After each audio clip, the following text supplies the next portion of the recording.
하나님의 말씀은 신약성경 요한계시록 22장 18절과 19절의 말씀을 제가 봉독해 드리겠습니다. 이것은 하나님의 말씀입니다. 내가 이 두루마리의 예언의 말씀을 듣는 모든 사람에게 증언하노니 만일 누구든지 이것들 외에 더하면 하나님이 이 두루마리에 기록된 재앙들을 그에게 더하실 것이요 만일 누구든지 이 두루마리의 예언의 말씀에서 제하여버리면 하나님이 이 두루마리에 기록된 생명나무와 및 거룩한 성에 참여함을 제하여 버리시리라. 아멘. 네, 계시록 22장 18절과 19절 본문의 말씀을 제목 주제로 이제 15번째 시간입니다. 그러니까 제가 지금 15번째 시간이 되기까지 지금 하는 것은 요한계시록에 대한 어떤 본문에 대한 설교라기보다는 제가 계속해서 요한계시록 독법이라고 하는 그 주제를 가지고 제가 지금 이제 대전제를 갖고 설교를 하는데, 요한계시록을 그냥 이렇게 읽어서 쉽게 이해할 수 있는 책이 아니잖아요. 우리는 다 알고 있고 많은 사람들이 요한계시록을 이제 읽다가 너무 어려워서 덮기도 하고 또 보지도 않고 나름대로 또 지나친 상상을 하는데, 이것이 사실 오늘날의 현실입니다. 그래서 계속해서 제가 지금 하는 것은 말씀을 드리는 것은 요한계시록을 그러면 우리가 어떻게 읽어야 요한계시록을 우리가 쉽게 이해할 수 있을까 하는 상당히 중요하다고 봅니다. 그러니까 제가 지금 하는 것은 어떤 일반적인 설교는 아니고 특별한 어떤 거죠. 우리 교회에 몇 분 안 되시고 또 제 설교를 영상으로 담아서 또 많은 분들에게 제가 전송을 하기 때문에 어쨌든 또 제가 해야 할 사명과 이것은 제가 해야 할 특성입니다.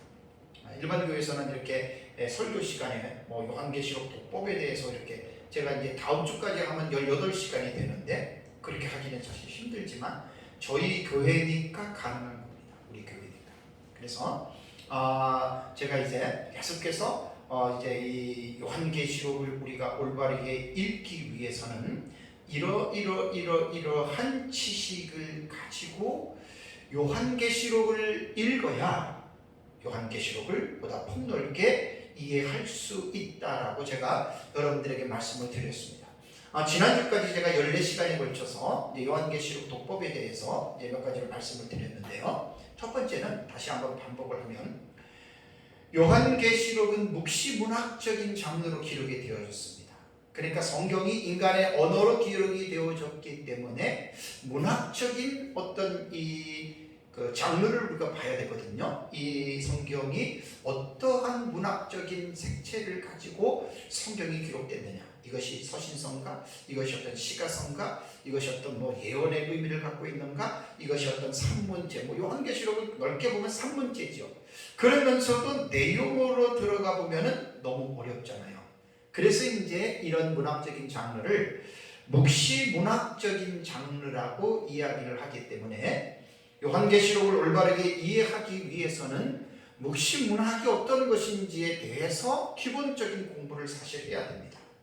그래서 이제 묵시문학적인 공부를 하다 보면 구약 성경의 묵시문학 장르로 기록된 책이 바로 다니엘서잖아요.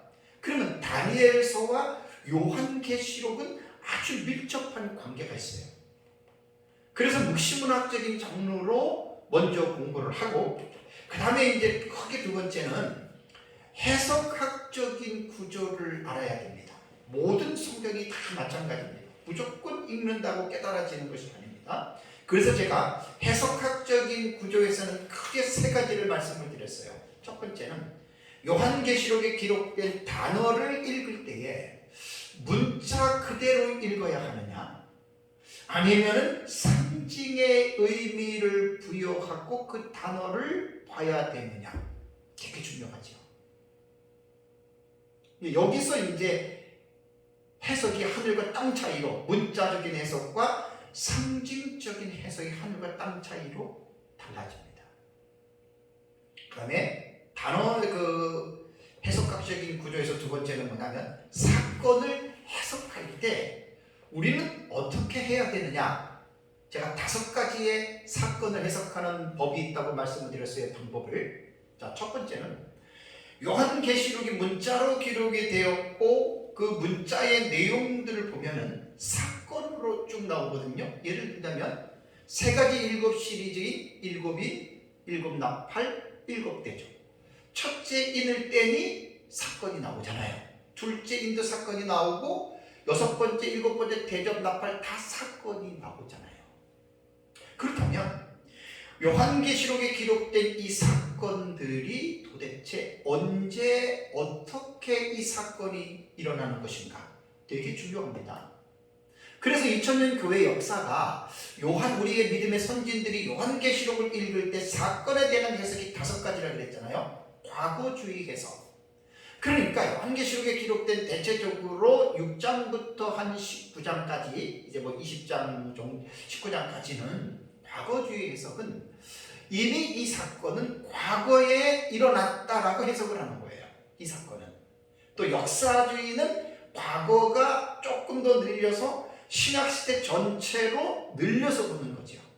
그러니까 어쨌든 역사주의와 과거주의는 문자적인 의미를 두고 그것이 이 세상에서 사건으로 이루어진다라고, 하나의 독특한 사건으로 이루어진다라고 믿는 것이 역사주의와 미래적이죠. 과거주의입니다. 근데 범위가 조금 이제 길이가 좀 다를 뿐이고, 다음에 3번째는 미래주의. 미래주의도 문자적으로 이해를 하고 그 다음에 이것도 사건으로 이루어진다고 보는데, 이 미래주의는 과거에 이루어지는 사건이 아니라 타이틀에서 말하는 것처럼 장차 미래에 이루어질 것인데, 그 미래의 시점에 대해서 미래주의자들마다 약간의 차이가 있기는 하지만 대체적으로 온건한 미래파와 극단적인 미래파가 있다라는 말씀을 드렸잖아요. 그런데 이 미래주의 해석은 상당히 폭이 넓습니다. 그러니까 역사적 전천년주의인데, 이 역사적 전천년주의에서 세대주의가 분화가 됐고, 그래서 역사적 전천년주의 안에서도 어떤 뚜렷한 체계적인 기준들이 없어요. 상당히 광범위합니다. 그래서 이 미래주의는 그대로 문자적인, 물론 역사적 전천년 같은 경우는 상징의 해석도 시도하면서도 사건에 있어서는 과거주의와 역사주의가 말하는 것과 같이 예수님 재림 직전에 나타나는 사건으로 보는 게 이게 미래주의입니다. 다음에 4번째는 이상주의.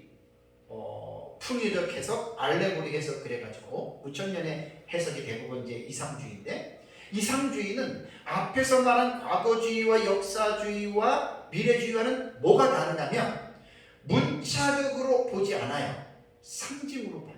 사건도 단회적으로 일어나는 사건으로 보기도 하지만 그것을 교회사 전체적인 시대에 일어나는 사건으로 적용을 해가지고 해석을 한다는 거예요.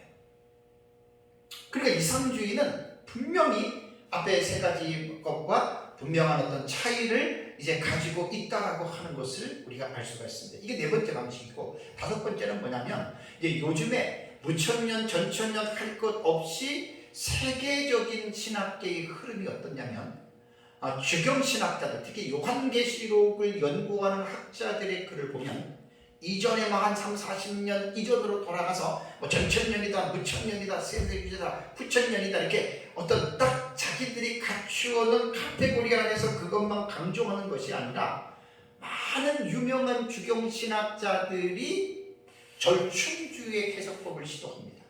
그러니까 절충주의는 종합주의 해석법이라고 그랬잖아요. 과거주의, 역사주의, 이상주의, 미래주의의 장점들을 다 가지고 와서 그걸 가지고 각색하는 거예요. 이 사건은 과거주의가 말하는 것처럼 옛날에 로마 제국 시대에 언제 일어난 사건이 맞아. 그리고 이 본문은 역사주의에서 말한 것처럼 과거주의의 범주에서 조금 벗어나서, 예를 들자면 공산주의 태동이라던가 아니면 로마 교황이라던가 아니면 종교개혁이라던가 쭉 늘려서 이 사건은 그렇게 보는 것이 맞아. 또 하나, 이것은 맞아, 이것은 이 내용은 과거 역사보다도 미래에 일어날 예수님 재림 직전에 일어난 내용입니다. 그래서 어떤 부분은 미래주의를 해석하고, 또 어떤 부분은 이상주의로 이것은 뭐 한 가지 어떤 특정한 시기에 일어나는 사건이라기보다는 신약시대 교회사 전체를 통해서 이러한 일이 일어날 것이라고 말하는 것이야, 이렇게 해석한다 그 말이에요. 얼핏 들으면 절충주의 해석, 이 종합주의 해석이 옳은 것 같아도 뚜렷한 정체성이 없다라고 제가 이제 말씀을 드렸습니다. 다음에 이제 세 번째는 단락의 해석법이 있어요. 특히 요한계시록 6장부터 22장까지는 약 51가지의 사건이 기록되어 있다 그랬잖아요. 우리가 글을 보면 단어와 단어가 문장이 이루어지고, 또 문장이 이루어지면 구가 되고, 그 다음에 그 구가 많아지면 그것이 하나의 그 단락이 되는 거예요. 그래서 한 장 안에서도 몇 개의 단락으로 나누어지는데, 한 단락 안에 사건이 있을 수도 없고 없을 수도 있어요. 또 한 단락 안에 사건이 하나가 있을 수도 있고, 두 개가 있을 수도 있고, 세 개가 있을 수도 있어요. 그러면 요한계시록을 우리가 분명하게, 아주 객관적으로 분명하게 알기 위해서는 단락에 대한 해석이 참으로 중요합니다. 그래서 이 단락을 해석하는 법에 있어서 지난주 제가 말씀을 드렸는데, 점진적으로 기록된 대로 이 사건이 이루어질 것이 이게 점진적 해석법이고, 그 다음에 반복법 해석법은 기록된 대로 일어나는 것보다는 똑같은 사건이 패턴이 반복이 된다. 예를 들면 7인의 내용이 똑같이 7나팔로 내려가면 내용은 똑같다. 다만 계시의 방법과 모양이 틀릴 뿐이다, 이렇게 이야기를 합니다. 그럼 7 대접도 7인 것 같다는 이야기죠. 이게 이제 반복법이고, 다음에 세 번째는 전진하는 반복법이라고, 전진법도 아니고 반복법도 아닌 두 가지의 내용을 믹서한 형태예요. 제가 보는 것이 이러한 내용이 요한계시록 안에 비춰지거든요. 한 가지가 아니라 두 가지가. 그래서 이제 이렇게 보는 것이 점진적 어떤 반복법이라고 말을 할 수가 있고, 전진하는 반복법. 다음에 이제 네 번째가 뭐냐면 교차 대꾸법이라 그랬어요. 이게 이제 키아즘 구조라고, 히브리인들의 문학 양식에서 그 본문에서 말하고자 하는 내용을 중간에다가 집어넣어요. 그리고 이제 A, B, C, D 예를 들자면 이제 그 문장을 구분한다면 중요한 것을 뒤로 들어가고, 그 다음에 이제 후반부가 전반부에서 강조했던 것이 후반부에는 그림자 형태로 조금 해석과 비슷하게 나가는데, 그래서 이제 키아즘 구조는 A, B, C, D가 가운데면은 D에서 다시 C, B, A 이렇게 가지고 구조가 나오는데, 이 구조는 상당히 성경적입니다. 구약 성경과 신약 성경의 이 키아즘 구조, 교차 대꾸법으로 그 본문을 읽을 수 있는 본문들이 너무 많아요.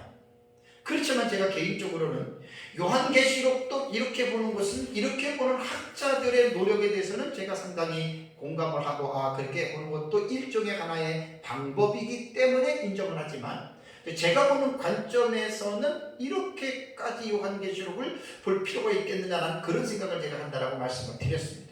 이건 비판은 아닙니다. 제 생각이고. 다음에 이제 다섯 번째가 동경과 삽경의 상호 교차 구조. 이건 이제 제가 보는 관점인데, 동경과 삽경의 상호 교차라고 하는 말은 제가 만든 것도 아니고, 또 뭐 제가 배운 스승이 만든 것도 아니고, 우리가 보고 있는 요한계시록의 단락의 해석법이 이전까지 해석을 해왔던 학자들의 그 공통적인 내용들이 우리가 본 것 같다라는 이야기예요. 그래서 제가 동경과 삽경의 상호 교차 구조라고 하는 이런 구조로 우리는 본다라고 제가 지난주에 잠깐 이제 말씀을 드렸습니다. 자, 그렇다면 지금까지 제가 지난주까지 14시간을 그 설교 가운데에 요한계시록 독법에 대해서 자세하게 말씀을 드렸는데, 그렇다면 제가 지금까지 간략하게 말씀드린 이것만 알고 있으면 요한계시록을 다 이해할 수 있느냐? 근데 완전하지는 않아요. 뭔가 2%가 부족해요. 분명히 앞에서 말씀드린 그 지식들이 선행 학습이 되어져야 되고, 그 지식을 숙지한 후에 이제 요한계시록을 읽으면 훨씬 요한계시록이 체계적으로 우리가 요한계시록을 이해할 수가 있거든요. 그런데 여기서 요한계시록이 다 끝나는 것이 아니라 조금 전에 말씀드린 그 바탕 위에 마지막 한 가지 2% 부족한 것을 채워야 되는데, 그 2% 부족한 것을 채우는 게 뭐냐면 신학적 읽기입니다. 이게 이제 크게 말하면 이제 세 번째의 대지에 해당이 되는 거예요. 신학적으로 요한계시록을 읽어야 요한계시록을 완전하게 요한계시록을 여러분 이해할 수가 있습니다. 자, 제가 지금 말하는 거는 성도들 입장에서 볼 때는 이게 뭐 신학교도 아니고 뭐 이게 뭐 강의도 아니고 너무 어렵다라고 생각할 수가 있는데, 저는 이 주장에 반론을 제기합니다. 왜냐하면 요즘에 성도들 중에 웬만하면 대학교 다 나온 사람들이에요. 신학이라고 하는 게 그렇게 어렵게 생각하면 어렵지만 결코 어렵지 않아요. 용어 자체가 어려운 것은 용어를 풀어주면 누구나 다 알아들을 수 있는 용어들이에요. 어떤 설교학 교수들은 성도들에게 어렵게 설교하지 말아라, 아주 쉽게 풀어서 설명해줘요. 나는 그 의견을 절대적으로 반대하는 사람입니다. 성도들의 지식의 여하에 따라서 보통 대학을 졸업하고 기본적인 지식이 있으면 무슨 뭐 쉽게 개념이 뭐죠? 쉽게 개념이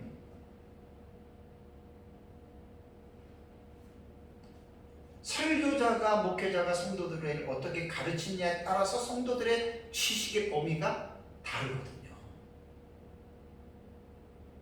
저는 그 의견은 절대적으로 저는 반대합니다. 뭐 1, 2년 예수 믿고 말 것도 아니고, 뭐 우리 교회가 고양시에서 30년을 있었고 몇 분 안 되지만 다 24년, 6년, 8년, 30년 되신 분들인데 맨날 쉽게 그 무슨 설교를 그렇게 해요? 같이 성경을 깊이 있게 연구하면서. 그러니까 이제 저희 교회는 지금 요한계시록의 도법이라고 하는 것 가지고 18시간을 할 수 있는 게 뭐 몇 분 안 되지만 여러분들은 소화를 할 수 있기 때문에 제가 이렇게 하는 거예요.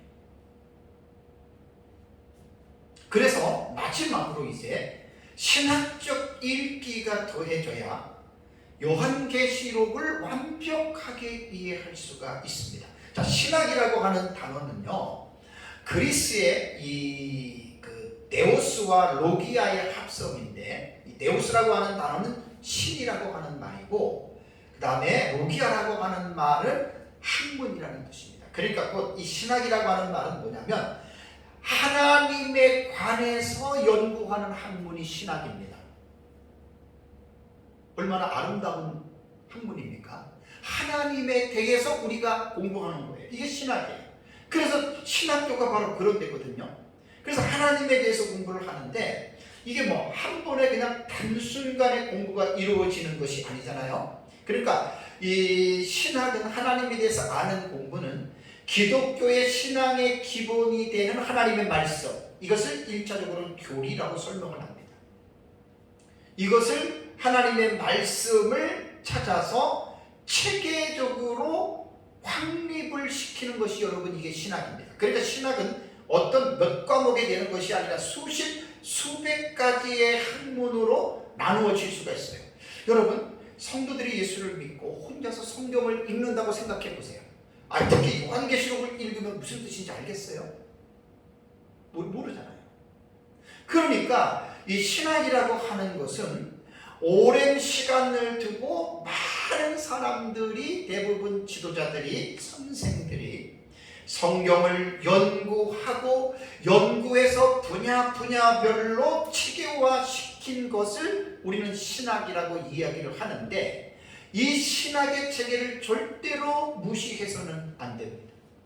지금까지 기독교 2000년의 교회 역사가 진행이 되면서 많은 우리 신앙의 선진들이 성경을 읽고 나름대로 신학의 체계를 세운 것이 보통 4가지의 신학 체계를 세웠다라고 보시면 됩니다. 그것이 뭐냐면 주경신학이라고 제가 말씀을 드렸고, 두 번째는 조직신학이 있고, 세 번째는 역사신학이 있고, 네 번째는 실천신학이라고 하는 것이 있어요. 그러니까 뭐 수백 가지라도 다 이 네 가지의 틀 안에 신학적인 모든 내용이 다 들어갑니다. 그래서 이 4대 신학의 카테고리에 보면은 이 첫째에서 셋째를 이론신학이라고 해요. 그 다음에 네 번째를 우리는 뭐라 그러냐면 실천, 말 그대로 실천신학이라고 하거든요. 그러니까 조직신학과 주경신학과 역사신학은 이론적인 분야이기 때문에 하나님의 말씀과 어떤 역사를 통해서 직접적으로 이 부분들을 연구하고, 또 거기에서 이제 실천신학은 이제 신학을 배운 목회자들이 이제 목회를 하는 현장에서 이론적인 신학을 바탕으로 해서 필요한 어떤 이러한 부분들을 가지고 이제 연구하는 것들을 이제 실천신학이라고 이야기를 합니다. 그러면 제가 이제 이 오늘 제 설교는 주경신학적으로 요한계시록을 읽어야 되고, 조직신학적으로 요한계시록을 읽어야 되고, 역사신학적으로 요한계시록을 읽어야 되고, 실천신학적으로 요한계시록을 읽을 때 앞에서 제가 지난 14시간 동안 말씀한 것과 합하면 완전한 요한계시록을 공부할 수 있는 신학적 체계를 갖추었다라고 말을 할 수가 있습니다.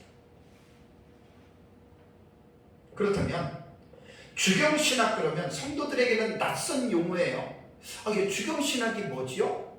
아까도 말씀드린 대로 어렵게 생각하면 어렵지만 뜻을 알면 어려울 게 하나도 없어요. 이거는 설교자들만 쓰는 용어가 아니에요. 일반 성도들도 충분히 공부할 수 있는 것이고 책을 보면 알 수 있는 내용입니다. 제가 오늘 오전에는 주경신학과 조직신학으로 요한계시록을 읽는 아주 특별한 몇 가지의 방식만 말씀을 드리려고 해요. 오후 시간에는 제가 역사신학으로 읽는 것을 1시간 하고, 다음 주에는 실천신학하고, 이제 오후 예배 때에는 이제 요한계시록을 총 이제 가르치는 설교자 입장에서 요한계시록을 어떻게 배웠고 어떻게 가르치냐에 따라서 성도들에게 나타나는 반응을 이제 하면 다음 주까지 한 18시간을 제가 지금 설교를 하는 거예요. 왜? 이렇게 요한계시록은 마구잡이식으로 배우고 마구잡이식으로 읽지 말고 이렇게 하나하나의 중요한 체계들을 무시하지 말고 공부를 해야 요한계시록을 우리가 제대로 이해할 수 있다라고 하는 것이 저의 지론이에요. 그렇다면 주경신학으로 읽어야 된다라고 하는 이 말씀에 주경신학은 무슨 뜻인가? 이 주경신학은요, 주석학이라고도 하고 성서 해석학이라고도 합니다. 주석학 혹은 성서 해석학이라고도 하는데, 여러분 이거 되게 어렵게 들리지만 절대로 어렵지 않아요. 왜 그런 줄 아세요? 주석이라고 하는 말의 뜻이 우리말 사전을 들어가면 낱말이나 문장의 뜻을 쉽게 풀이하는 것을 주석이라고 이야기를 해요. 그 다음에 해석이라고 하는 말도 성서는 다 알잖아요. 해석이라고 하는 말은 문장이나 사물의 뜻을 자신의 논리에 따라 이해하거나 이해한 것을 설명하는 것이 해석이에요. 그러면 주석이나 해석이나 같은 의미잖아요. 그럼 주경신학이라고 하는 말은 뭐냐면, 성경을 우리가 읽는데 너무 어려워요. 어려운 내용을 뜻을 쉽게 풀어서 설명해 주는 것이 이게 주경신학이라는 말이에요. 오늘날 교회에서 목회자들이 설교를 하잖아요. 목회자들이 설교하는 내용이 뭐지요? 성경의 내용을, 본문을 낱말이나 문장의 뜻을 쉽게 연구해서 풀어서 설명해 주는 것이 설교 아닙니까? 어때요? 주경신학이라는 말이 어려운 말이에요? 쉬운 말이에요? 쉬운 말이죠. 여러분들이 집에서 성경을 읽을 때에도 성경의 뜻을 알려면 이 뜻이 무엇인지 자꾸만 공부하는 그것이 주경신학의 분야에 속한다는 거예요. 그러니까 이런 이 용어를 어렵다 하니까 어렵지만 설교자들만 목회자들만 쓰는 용어가 아니에요. 모든 성도들, 심지어는 유치부 주일학교 아이들에게까지도 이 뜻을 설명해주고 아이들이 교회에서 자라는 어린 아이들이 주석해서 주경신학적으로 성경을 공부해야 돼. 어릴 때부터 이런 인식을 심어줘야 돼요. 이게 교리를 강조하는 데서 나오는 거예요.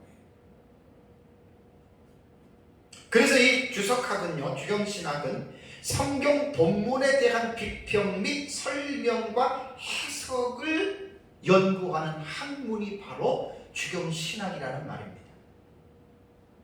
한국의 주경신학의 아버지가 누구냐면 고 박윤선 박사님이거든요. 이분이 우리나라에서 구약과 신약 성경의 주석을 완간한 분이 한국에서 최초였어요. 참 박윤선 박사님 존경할 만한 분이십니다. 근데 이분이 어떻게 신구약 성경을 주석한 줄 아세요? 주석을 전체적으로? 이분은 항상 성경을 읽고 이거 무슨 뜻이지? 창세기 이거 무슨 뜻이지? 레위기 이 내용 무슨 뜻이지? 항상 퀘션 마크를 가지고 있었어요. 그리고 그 의문을 풀기 위해서 성경을 연구하다 보니까 창세기부터 계시록까지 성경 전체를 주석을 냈는데 한 40권 정도 되죠. 엄청나요? 근데 그것을 얼마 동안에 쓴 줄 아세요? 40년 걸렸어요. 40년. 그래서 이 주경신학은 신약과 구약 성경의 본문과 또 그 본문에 기록된 배경 혹은 또 문맥, 역사를 대상으로 삼는데, 그러다 보니까 주경신학을 공부를 하려면 신학개론과 총론, 구약개론과 총론을 해야 되고 신약과 구약신약과 각 성경 권별 연구를 해야 됩니다. 교회가 하나님의 말씀을 올바르게 가르치는 교회라면 반드시 성경을 가르치는 교회가 되어져야 됩니다.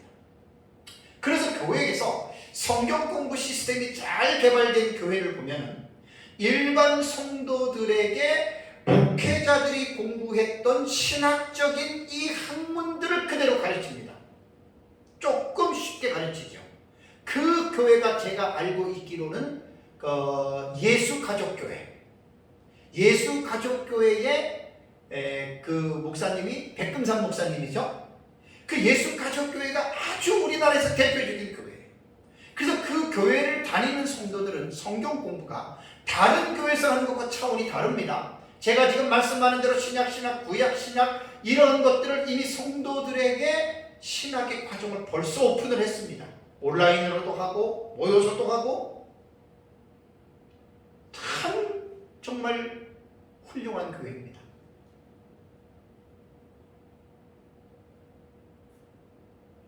교회가 하나님의 말씀을 가르치는 일에 집중을 해야 됩니다.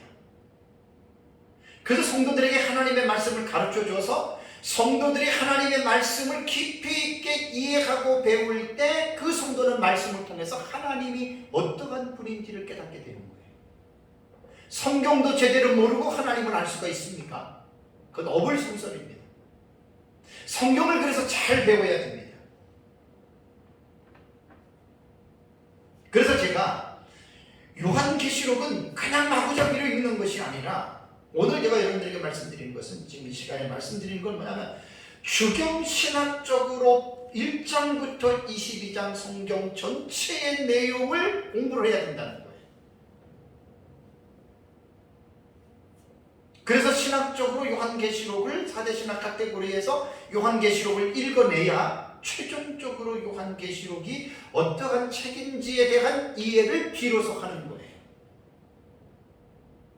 부족하지만 제가 작년 재작년에 출간한 71회의 계시와 요한계시록 주의 저 책이 주경학적으로 주의한 책입니다.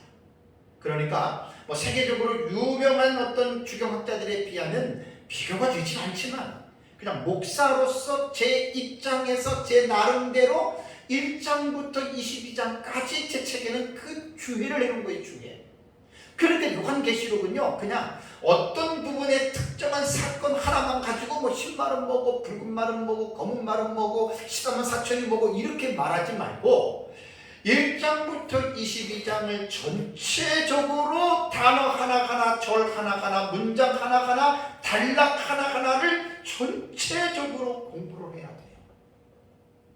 다시 말씀드리면 제 책을 쓰는데 6년이 걸렸다 그랬잖아요. 제가 6년. 저는 요한계시록을 마구잡이로 공부하지 않았어요. 정말 하나님의 은혜로 지금도 계속 공부하고 있어요. 그러니까 제가 이렇게 표현하고 제가 이렇게 말을 할 수 있는 것이라고 저는 생각합니다. 자, 예를 들자면 우리말 성경 요한계시록 1장 3절을 한번 가보세요. 자, 요한계시록 우리 1장 3절 말씀을 우리 같이 한번 읽겠습니다. 이 예언의 말씀을 읽는 자와 듣는 자와 그 가운데에 기록한 것을 지키는 자는 복이 있나니 때가 가까움이라 라는 말을 했습니다.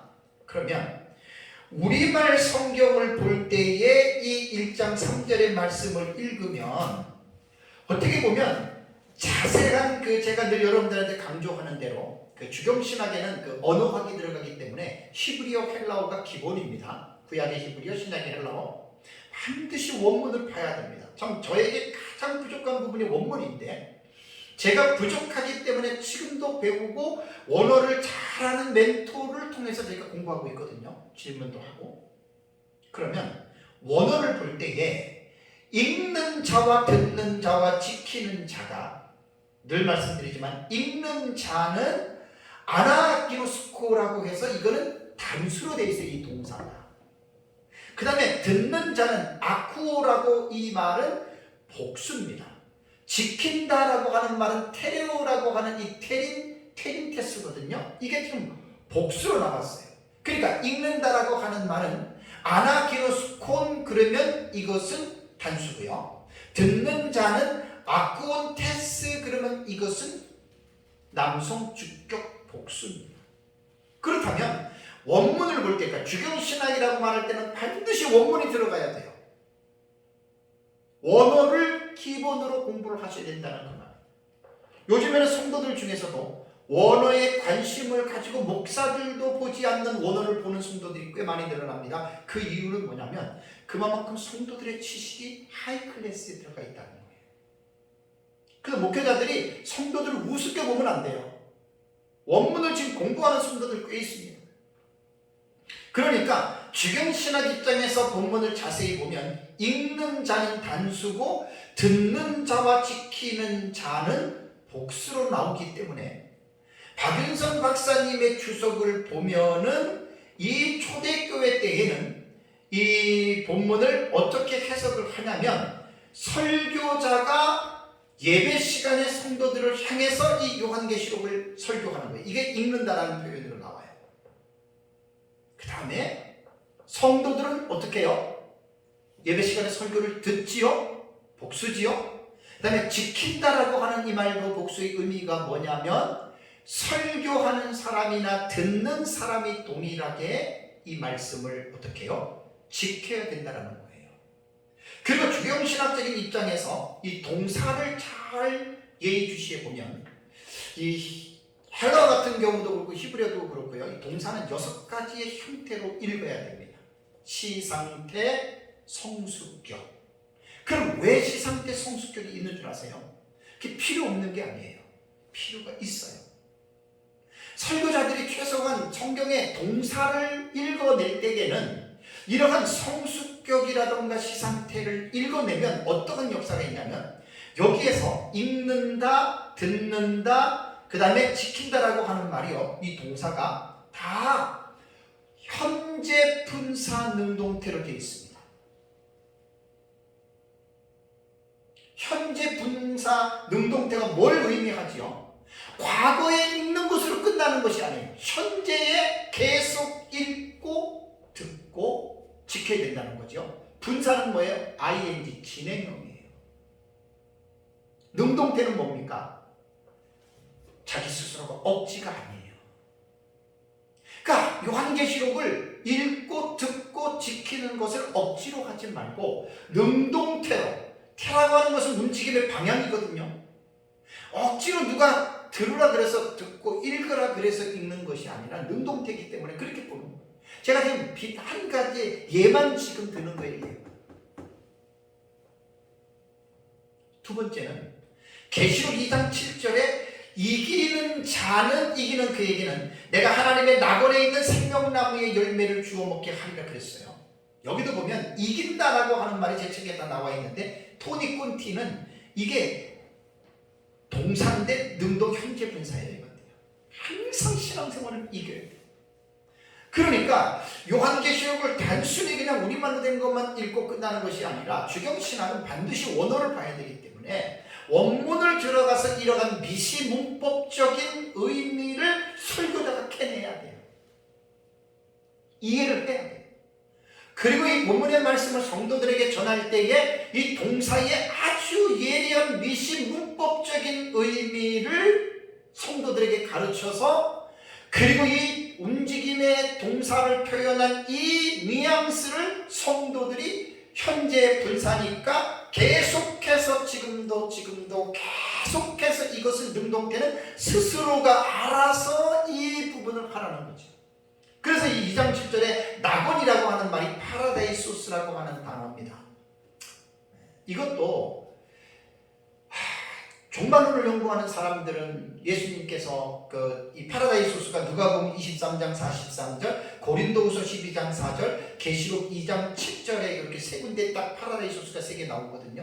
근데 계시록을 연구하는 사람들 중에 이 낙원이라고 하는 의미를 죽은 자가 들어가 있는 어떤 중간 상태의 의미만 얘기하는데 그 참 무식한 얘기입니다. 누가복음 23장 43절과 고린도후서 12장 4절과 계시록 2장 7절에 사용된 파라다이소스라고 하는 이 단어는 어떤, 천국은 다 천국을 묘사하지만 어떤 한 장소를 마치 죽은 자들이 가 있는 중간기 상태에 가 있는 이것만을 이야기한 게 아니라는 거예요. 참 너무 안타깝습니다. 그래서 이 위에 세 구절의 말씀들은 천국을 가르치는데, 천국은 분명한데 한 장소를 말하는 게 아니에요. 다 다르게 볼 수 있어요. 그 다음 천국이 하나밖에 없겠어요? 그 사람들이 이 사고가 너무나 좁고 너무나 하나님의 나라에 대한 이 이해가 너무너무 부족한 거예요. 우리나라만 하더라도 우리 고향시 여기만 있습니까?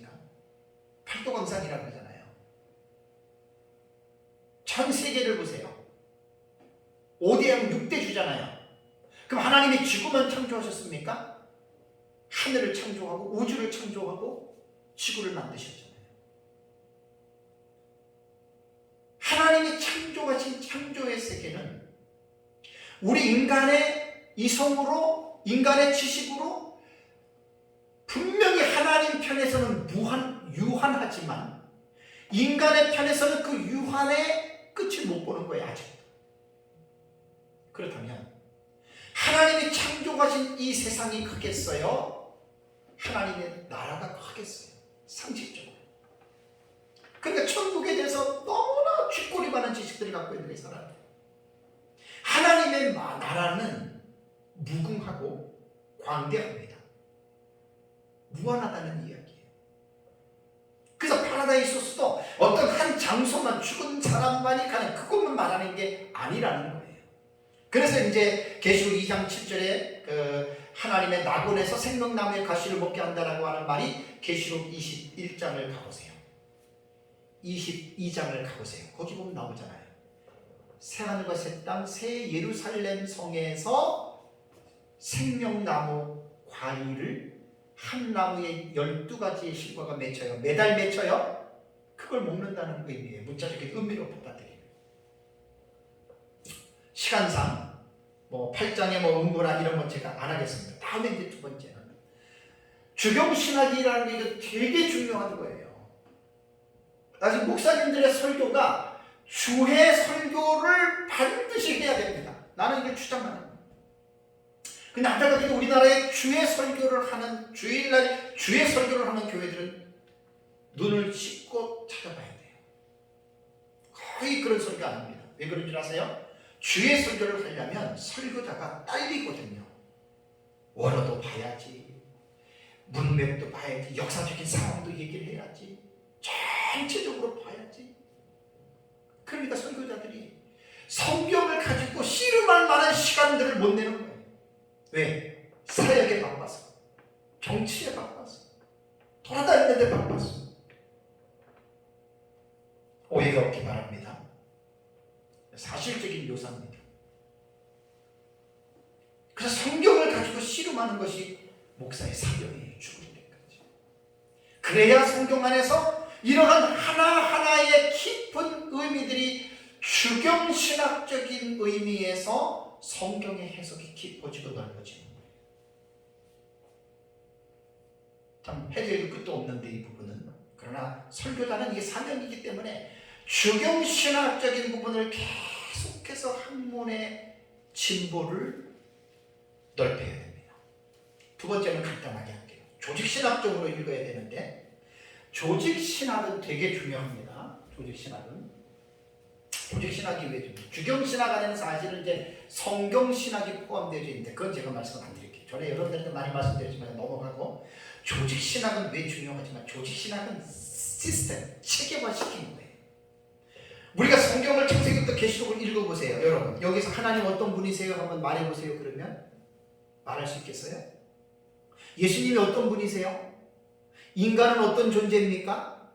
교회는 어떻죠? 구원은 어떻게 받죠? 이 세상의 종말은 어떻게 이루어지나요? 그럼 우리가 쉽게 말해요? 못해요? 못해요.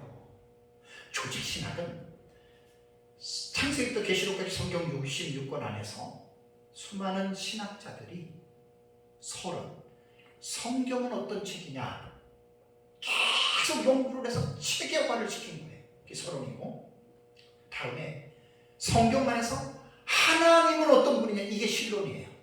하나님은 어떤 존재냐, 그 창세기부터 계시록까지 다 모아 종합 정리를 해서 만든 체계화시킨 것이 신론이고, 다음에 인간론, 인죄론이라고도 해요.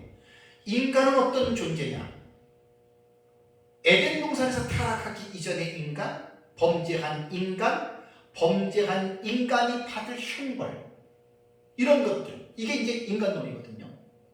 다음에 기독론, 예수 그리스도는 어떠한 분이신가, 창세기부터 계시록에 이르기까지 기독론만 종합적으로 체계화를 시켜서 만든 것이 이게 기독론이고, 다음에 구원론, 인간은 구원을 어떻게 받을 것인가.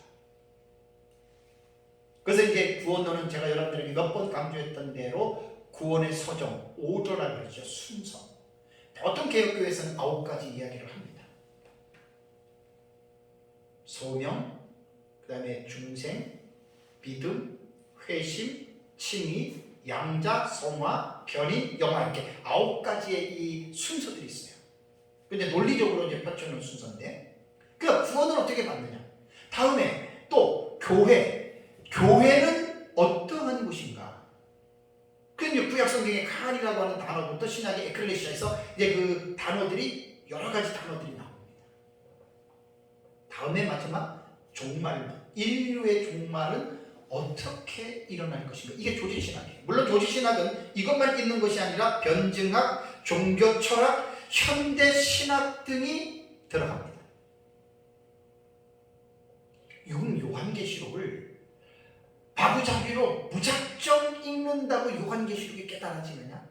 그러면 성경은 창세기도 무작정 읽는다고 성경이 깨달아지느냐? 노예요. 노. 반드시 신학적으로 성경을 읽어내야 됩니다. 주경신학 참 너무 중요하죠. 요한계시록도 마찬가지예요. 주경신학으로만 읽는다고 끝나는 것이 아니라 조직신학적으로도 성경을 읽어야 됩니다. 이 부분은 성경신학자들과 조직신학자들 간에 약간 다툼이 있어요. 저마다 성경신학자는 성경신학만 옳다고 그러고 조직신학은 조직신학만 옳다고 이야기를 하는데, 저는 중간자적인 입장에서 다 필요합니다. 절대로 어느 것이 우선이고 어느 것이 차선이고 이렇게 말하는 것은 잘못된 거예요. 그럼 밥그릇 싸움이에요. 절대로 성경은 조직신학을 무시해서는 안 됩니다. 왜냐하면 조직신학도 성경신학적인 차원에서 성경을 아주 일일이 구체적으로 잘 연구한 가운데 거기서 뼈대를 추출하는 거예요. 그래서 사실 조직신학의 틀을 세우는 거거든요. 그러니까 성경신학과 조직신학은 서로 대립의 신학이 아니라 서로 병행하고 서로가 상호 의존하는 이러한 신학적인 체계라는 거예요. 그러니까 요한계시록을 그냥 읽지 마시고 이러한 조직신학적인 입장에서 요한계시록을 읽어야 된다. 저는 그걸 제가 강조하는 거예요. 자, 서론적인 입장에서 볼 때 계시록 1장 1절을 보면 예수 그리스도의 계시라 그랬습니다. 이는 하나님이 그에게 주사 반드시 속히 일어난 일들을 그 종들에게 보이시려고 그의 천사를 그 종 요한에게 보내어 알게 하신 것이라. 그러면 조직신학적인 입장에서 요한계시록의 가장 중요한 것은 서론적인 측면을 짚고 넘어가야 돼요. 자, 그렇다면 사도 요한이 patmos섬에서 받은 이 계시가 중요한 것은 뭐냐? 성령의 영감으로 받은 특별 계시냐 아니냐, 이거 밝혀야 됩니다. 조직신학에서 서론의 위치는 성경 말씀이 영감 부분을 터치하거든요. 이 성경이 하나님의 영감에 의해서 기록된 하나님의 특별 계시냐, 이거 지금 되게 중요한 거예요. 그 요한계시록은 너무 어려워요. 참 너무 어려워요. 많은 사람들이 지금도 읽어도 무슨 뜻인지 몰라요. 그래서 많은 사람들에게, 신학자들과 목회자들과 성도들에게 외면을 당하고 있는 것이 저는 요한계시록을 생각합니다. 분명합니다. 그리고 많은 의구심을 가지고 있는 것도 요한계시록입니다. 자, 일찍이 종교개혁자 마틴 루터는 뭐라고 이야기를 했냐면 요한계시록은 십자가가 빠져 있다라고 평가절하했습니다. 그리고 이거는 1552년에 독일어 성경 첩판 서문에서 계시록에 관한 그의 견해를 루터가 말한 거예요. 그걸 제가 학자들의 글을 갖고 여러분들에게 말씀을 드리는 거예요. 루터는 뭐라고 얘기했냐면 요한계시록은 아무도 그 안에 무엇이 들어있는지 알지 못한다. 그래서 요한계시록의 예언들은 벙어리 예언이라고 루터까지도 이렇게 취급을 했어요. 사실입니다. 루터 같은 위대한 신학자도 요한계시록을 이렇게 평가절하했다는 말이에요. 19세기 주경학자 드베테는 이 책은, 요한계시록은 텅 빈 베일같이, 텅 빈 병들같이 그 속에는 아무것도 없다. 신학자의 신학자, 주경신학자예요. 제임스 텐이라고 하는 이 신학자는 요한계시록을 기차 터널에 비유하면서 본서의 시작 부분과 끝 부분은 조금 알 것 같으나 중간에 들어가서는 전혀 알지 못한다. 이게 신학자들의 말이에요. 그러니까 본서의 시작과 끝 부분 조금 안다라고 하는 말은 1장, 2장, 3장, 4장, 5장은 대충 이해가 되겠죠, 그죠? 그 다음에 21장, 22장은 이해가 되죠. 6장부터 들어가 보세요.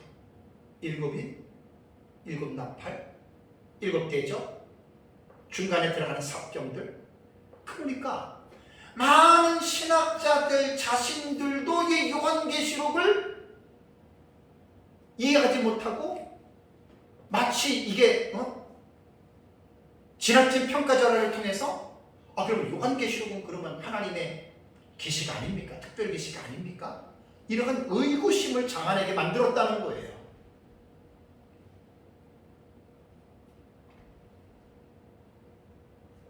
여러분, 우리가 지금 가지고 있는 성경 66권, 구약 39권, 신약 27권은 어떤 책 하나라도 제외시키지 않고 66권 전체가 하나님의 성령의 감동을 입은 사람들이 하나님의 영감, 그 하나님의 영감을 받아서 기록한 하나님의 말씀으로 우리는 100% 믿습니다. 거기에 당연히 요한계시록이 들어갑니다.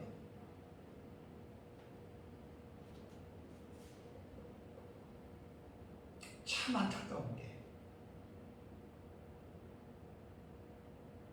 거의 대부분이라고 발언하는 못하고 봐요. 요한계시록을 지금도 목회자들과 성도들이 읽어낼 수가 없는 게 너무 어려워. 그래서 제가 이거 요한계시록을 읽어내는 방법만 제가 18시간 우리 교수 설교를 하는 거예요. 18시간. 웬만한 사람들은 제가 하는 설교 자체도 아마 이해하기 힘들 겁니다. 뭘 저렇게 어렵게 18시간을 설교하나. 제가 18시간을 드리는 이유는 요한계시록을 올바르게 읽어내기 위해서는 이 정도의 지식은 가지고 있어야 된다. 그걸 제가 지금 강조하는 거예요. 근데 이 설교의 내용이 이제 제가 지금 쓰는 책에, 다음번에 나오는 책에 이 내용이 다 들어갑니다. 이게 서론에서는 이걸 밝혀야 돼요. 요한계시록도 다른 성경과 마찬가지로 하나님의 성령의 감동으로 기록된 특별계시라고 하는, 그래서 요한계시록을 평가절하하거나 요한계시록을 무시하지 않도록 설교자나 성도들에게 이 하나님의 영감으로 기록된 이 말씀이라고 하는 것을 설교자들은 외쳐야 돼요. 두 번째는 조직신학 관점에서 요한계시록을 읽는 거예요. 신론입니다. 신론. 요한계시록 안에서 하나님이 어떠한 분인지를 충분히 읽어낼 수가 있잖아요. 그래서 요한계시록 안에서 보면, 우리가 신론에 들어가면 하나님의 이름, 하나님의 속성, 하나님의 성품들이 있고 하나님의 사역들이 있습니다. 조직신학을 잘 공부를 해야 됩니다. 이 교리 공부는 사실 조직신학적인 공부거든요. 뭐 웨스트민스터 대소인문답, 그 다음에 하이델베르그, 뭐 스위스 신조, 돌트 신조 다 있지만 이 목회자들이 신학교에서 배우는 이 조직신학, 이것도 성도들이 반드시 배워야 돼요. 그래서 요한계시록 안에 보면 하나님의 이름들이 나와요. 하나님의 속성, 특히 하나님의 성품, 하나님의 사역. 그래서 이제 요한계시록을 보면 성부 하나님은 4장을 보니까 보좌에 앉아 계신 모습으로 나오죠. 그 다음에 성자 예수님은 5장을 보니까 그 보좌 앞에 서 계시는 분으로 나오고, 그 다음에 그 성부 하나님 오른손에서 7 두루마리를 받아서 인을 떼시는 분으로 성자 예수님이 나오죠. 그 다음에 이제 6번째 대접 때에 백마를 타고 예수 그리스도는 이 세상에 재림하십니다. 그래서 아마겟돈에 심판하시고, 그 다음에 성령 하나님은 사도 요한이 밤모섬에서 계시를 받을 때에 일일이 그 상황, 사건을 성령 하나님이 간섭하시잖아요. 그리고 보좌 주변에 7 영으로 성령님은 성삼위 하나님이 존재하시는 것으로 나옵니다. 그러니까 요한계시록도 무턱대고 읽는 게 아니에요. 실론적인 입장에서 이거 한번 제가 시간이 되면, 뭐 주경신학 쪽으로서는 주예는 제가 써놨으니까 나중에 조금 더 공부해서 완전히 요한계시록 원어를 가지고 제가 주예를 하고 싶어요. 이게 제 꿈이에요. 아주 1장부터 22장까지를 원문을 가지고 직접 제가 요한계시록을 제가 쓰고 싶어요. 공부를 더 해서. 그러면서 이제 요한계시록을 읽을 때 조직신학적으로 이 부분들을 끄집어내서 아주 어려운 부분들, 이게 다 조직신학적으로 해결될 수 있는 내용들이에요. 사실 주경신학 안에 조직신학도 다 서로가 신학적인 입장이 서로가 상호 보완하고 의지하면서 해나가는 거거든요. 그래서 조직신학 차원에서 이제 신론을 좀 밝히고 이렇게 했으면 좋겠어요. 다음에 세 번째는 조직신학 안에 인간론이 있잖아요.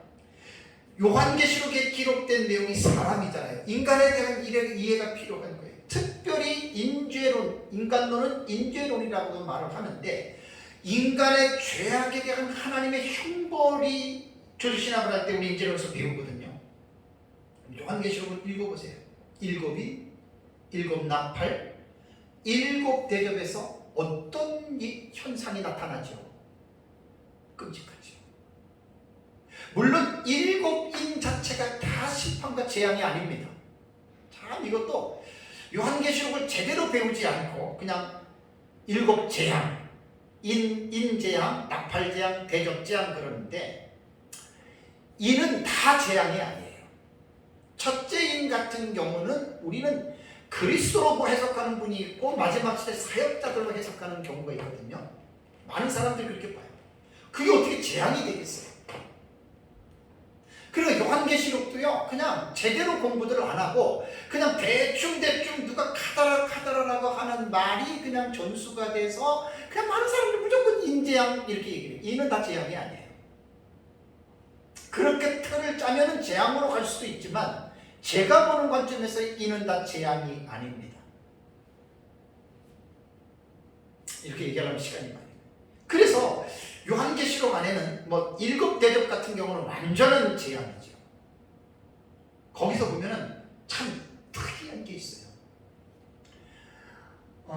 조직신학에서 인간론을 배우다 보면 은혜 언약 안에 있는 인간이 있어요. 이 하나님의 택자거든요. 이게 택자들이에요. 그러니까 은혜 언약 안에 있느냐, 은혜 언약 밖에 있느냐.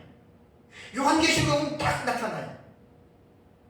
놀랍게도 대접재앙을 보면은 첫 번째 대접재앙의 종기가 나올 때 믿는 자들에게는 종기가 들어가요, 안 들어가요?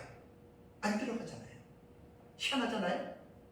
그거 왜 그러겠어요? 그러니까 이런 것들도 조직신학적인 지식을 갖고 있으면 은혜 언약 안에 있는 성도들에게는 형벌이 미치지 않는 분야가 있어요.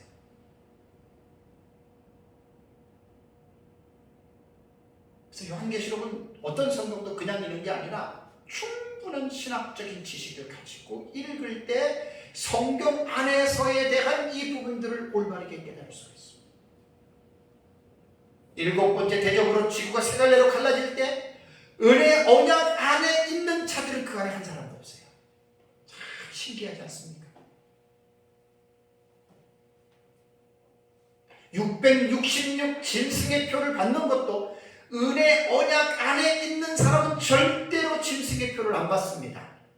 그것을 요한계시록에서는 뭐라고 얘기를 하냐면 이제 구원론에 얘기할 텐데 먼저 얘기를 할게요. 생명책에 그 이름이 농명된 자는 666 짐승의 표를 안 받습니다. 참 요한계시록에 대해서 이런 신학적인 지식이 빈곤한 사람들이 요한계시록을 읽어내고 마치 구원받은 사람이 666개 짐승의 표를 받아서 지옥 가는 것처럼 겁박하고 협박하는 경우가 있는데 그러한 사람들은 신학이 무지해서 무지한 신학이 성경을 위험하게 해석하는 참 이런 일들이 얼마나 많은지 몰라요. 다음에 네 번째는 기독론입니다. 요한계시록에 묘사된 예수 그리스도가 어떠한 분이냐.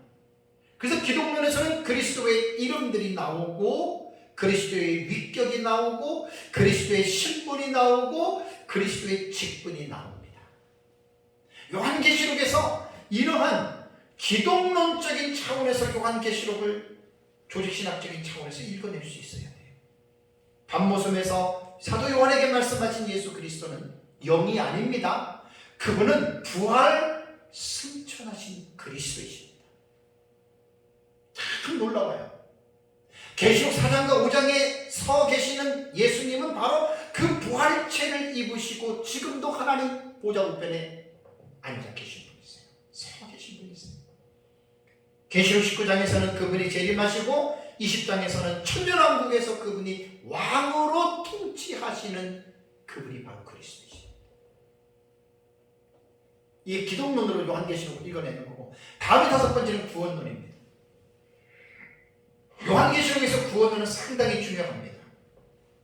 아까 말씀드린 대로 개역교에서는 구원의 사정을 9가지의 순서로 말을 하는데 요한계시록 안에서는 사실 소명이나 중생이나 회심이나 믿음이나 친이나 어떤 양자에 대한 어떤 이 부분을 말하기보다는 성화와 견인과 영화에 대한 부분을 사실 터치하고 있다고 하는 거예요.